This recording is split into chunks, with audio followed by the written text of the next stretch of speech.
8 most drunk Johnny Carson guests of all time. For 3 decades, Johnny Carson reigned as the undisputed king of late-night television, bringing Hollywood's brightest stars into America's living rooms with his effortless charm and impeccable comedic timing. Yet behind the smooth rhythm of The Tonight Show lurked one of television's greatest unpredictabilities: the guests themselves.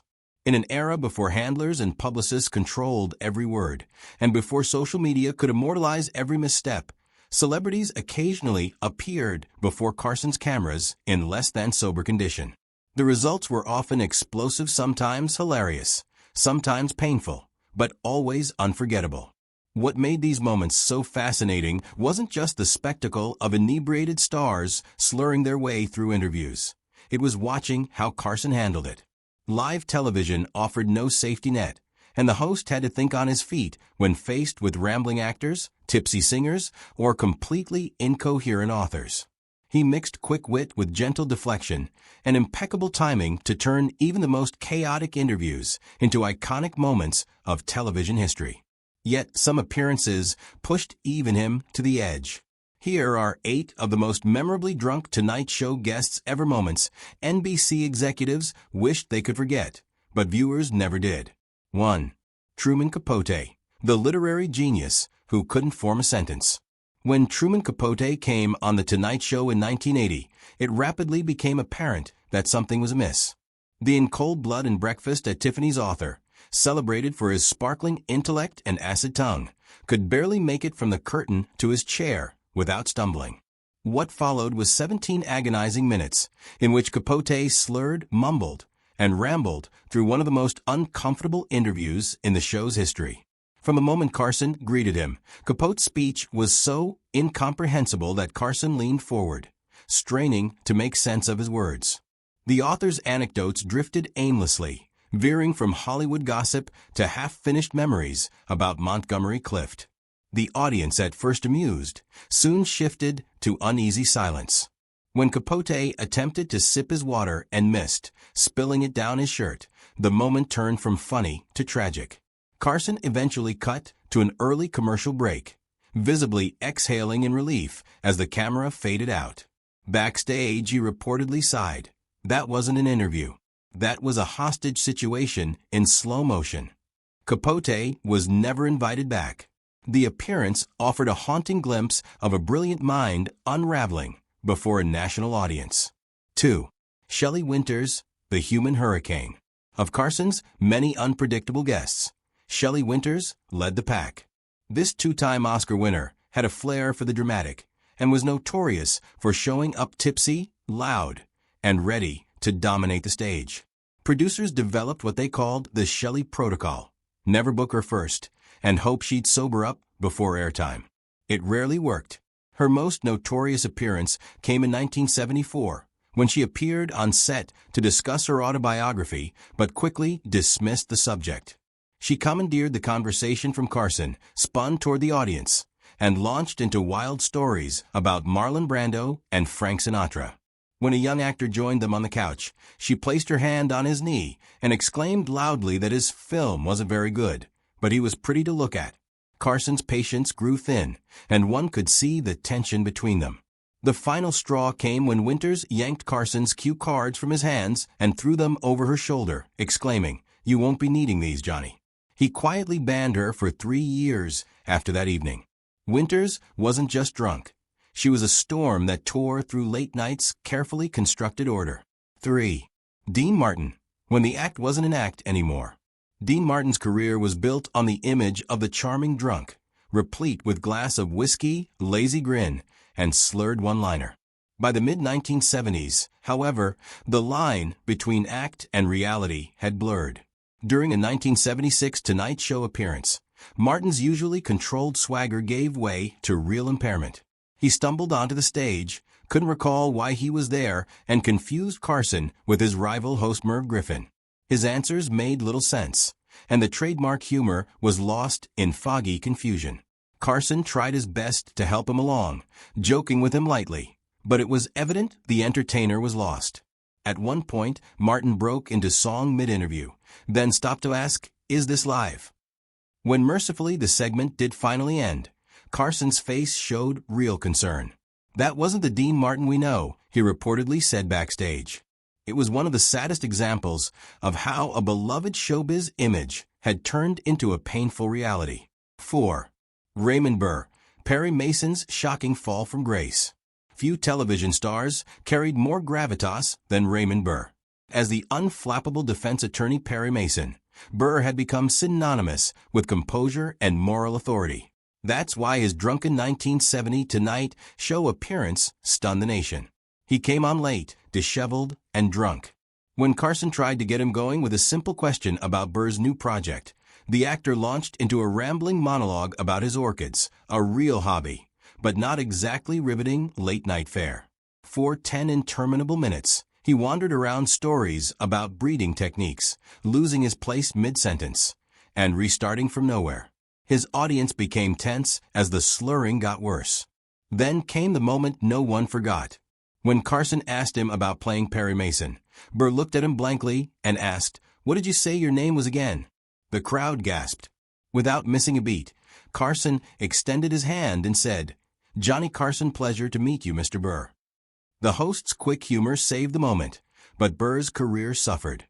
He was never invited back, and Carson later implemented a new rule, requiring producers to check every guest's condition before airtime. For viewers, it was a jarring revelation that even Hollywood's most dignified figures could crumble under the weight of their own demons. These moments of pain, chaos, and unforgettability captured the fragile humanity buried beneath the Hollywood glamour of it all. Johnny Carson hosted each disaster with aplomb and good humor, twisting potential train wrecks into moments of television history. In so doing, he reminded viewers that live television was, in both its best and worst ways, the ultimate high-wire act where anything could happen, and sometimes did. 5. Orson Welles, the brilliant mind under the influence. Orson Welles represented a unique category in the pantheon of Tonight Show guests. Unlike celebrities who appeared primarily to promote their latest projects, Welles was welcomed as a genuine intellectual, a Renaissance man whose conversations with Carson often elevated late-night television to something approaching high culture. Their discussions would usually range from Shakespeare to politics to the future of cinema, with Welles holding forth in his magnificent baritone, while Carson played the role of the educated, curious host. So these intellectual showcases made Welles's occasional appearances under the influence all the more striking. And while most guests might try to hide their intoxication, Welles seemed almost to celebrate it, arriving with the confidence that his immense intellect and charisma could overcome any amount of alcohol in his system. His most infamous Tonight Show appearance came in 1975, by which time the former Golden Boy director of Citizen Kane had attained his full physical expansion. Reports backstage said Welles had been drinking several bottles of wine before the show, a usual enough precursor for him. But tonight the evidence was unmistakable as he walked on stage, sweating heavily under the studio lights, his face florid and his movements more labored than normal. He squeezed into the allegedly reinforced guest chair, said to have been specially built for his visits, and plunged straight into conversation without waiting for Carson's first question. A breach of talk show etiquette few guests, other than Welles, could have gotten away with. What followed was what one Tonight Show writer would later describe as a masterclass in drunk eloquence, an extended, albeit slurring, monologue on the significance of Shakespeare's problem plays, never once losing the thread of his complex literary analysis.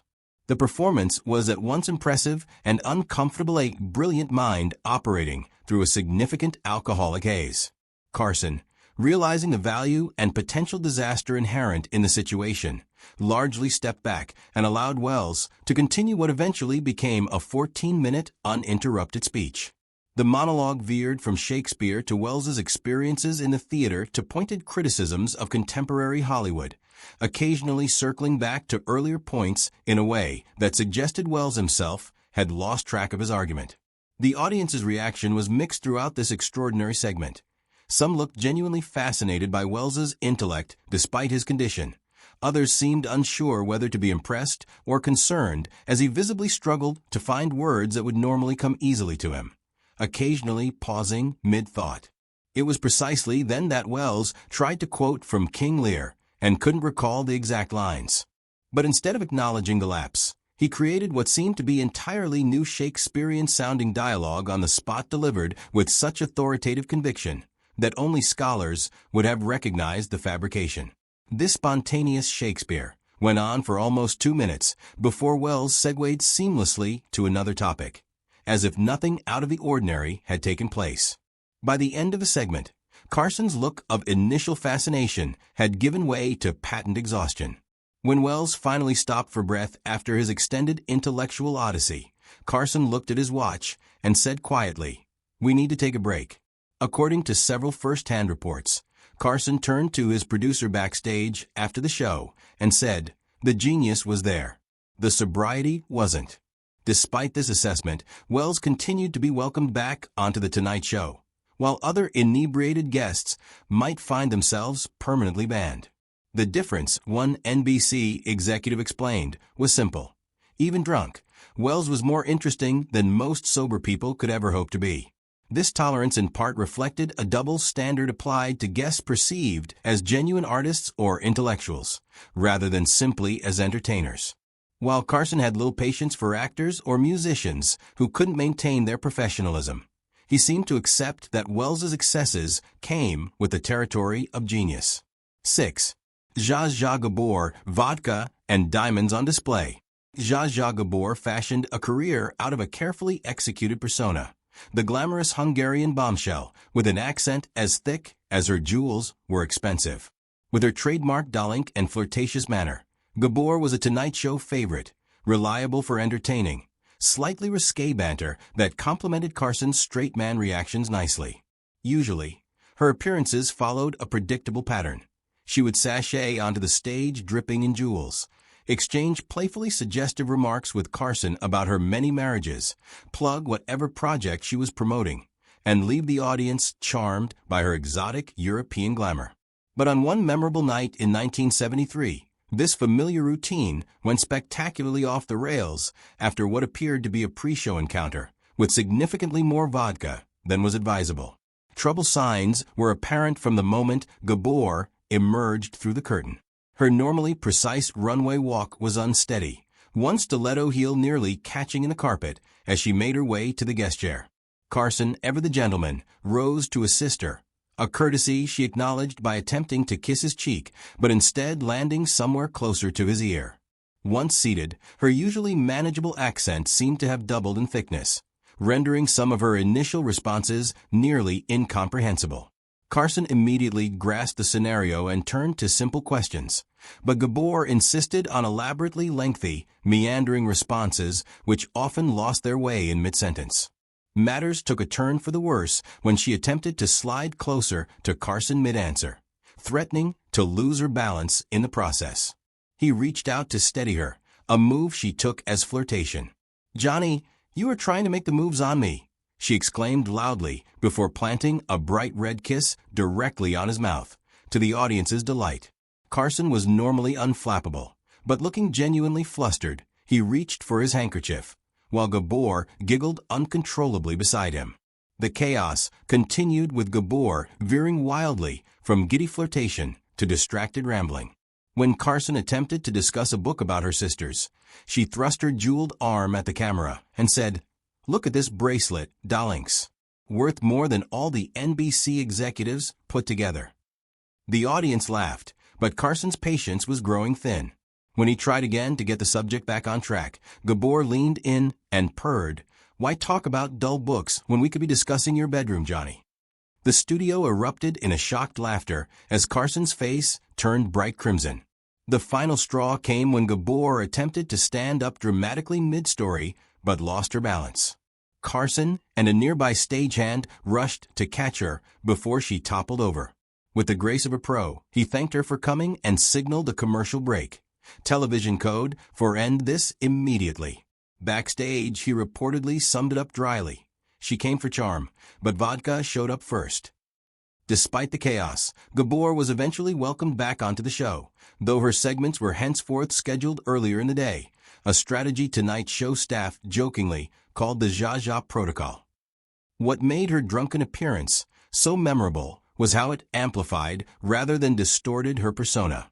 Under the influence, Gabor didn't become someone else. She became an exaggerated version of herself, more flirtatious, more outrageous, and utterly uninhibited. 7. Oliver Reed, the guest too wild even for Carson. Among all famously intoxicated celebrities, few names evoke more notoriety than Oliver Reed. The British actor, celebrated for his intense performances in films like Oliver and Women in Love, had earned a reputation for prodigious drinking and unrestrained behavior. That reputation eventually made him one of the few celebrities deemed too risky even for Johnny Carson's Tonight Show. Unlike others on this list, Reed never actually appeared on Carson's couch, a fact that speaks volumes about his legend. He was scheduled to appear in 1973 to promote The Three Musketeers, but producers grew alarmed by reports of his recent talk show antics overseas. On the BBC's Parkinson, he had performed gymnastics before calling the host a duller version of the real thing.